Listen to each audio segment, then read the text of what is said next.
Well, welcome back. 2012 is going down in the record books as the worst year for suicides in the military, but it goes far beyond suicides, this crisis does. Marjorie Morrison is the author of The Inside Battle, and she joins us today to talk about the mental health crisis in the military. Good morning to you. Good morning. You are a psychologist. Yeah. And you basically left your practice for a short time, you thought.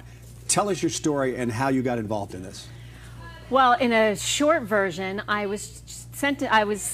took a job doing short-term anonymous confidential counseling, and when I got into MCRD San Diego, where I went, I found I was put in an office and no one ever came to see me, and people weren't using the services that were there, even though people were in need of services. So with some great Marine leadership, we wrote a counseling program to bring proactive services, and the 3 months that I was supposed to be there turned into a year, and I, through that year, routinely saw over 500 drill instructors, every one of them in individual and group counseling.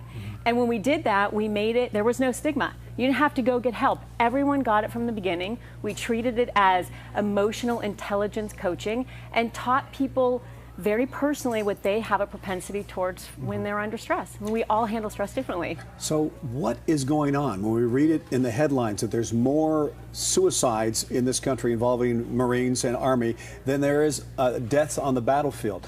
What are you finding in your research that's causing all of this?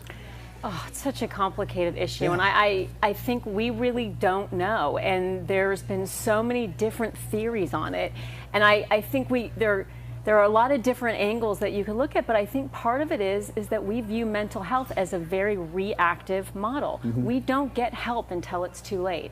And at that point, it's so hard to come back. So I think if we take it from a bigger picture, we just have to look at it like you go get a physical when you're healthy, and you learn about yourself. And if you do handle mental health like that, you learn, hey, this is what happens to me when I'm under stress. These are the warning signs that I'm falling under stress, and these are the tools I need to implement before you get to the point where you're suicidal. I know a lot of people blamed it too on all the multiple deployments, that this country's never seen this before, that these men and women are going on multiple deployments. But you're finding in your, or at least we found in the statistics, that a lot of these deaths, a lot of the suicides are occurring to folks who have never even been deployed. So that's obviously not the reason.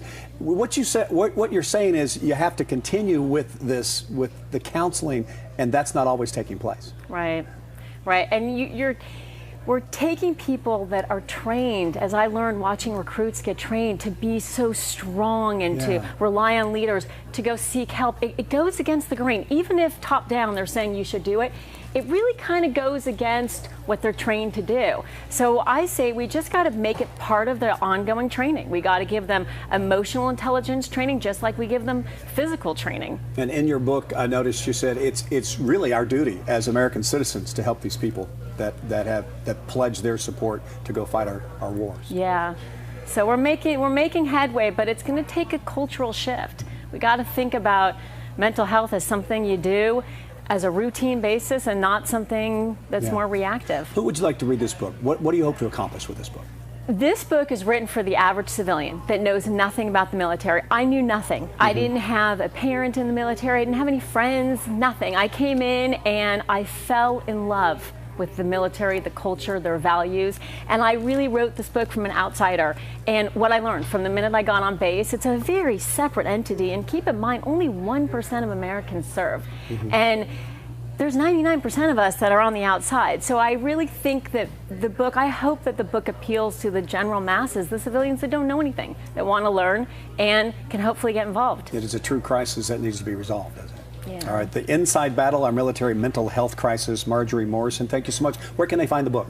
It's going to be in some bookstores, on Amazon, barnesandnoble.com, on the Inside Battle website, insidebattle.com. Okay. Thank you so much, Marjorie. We appreciate your time. Thank you.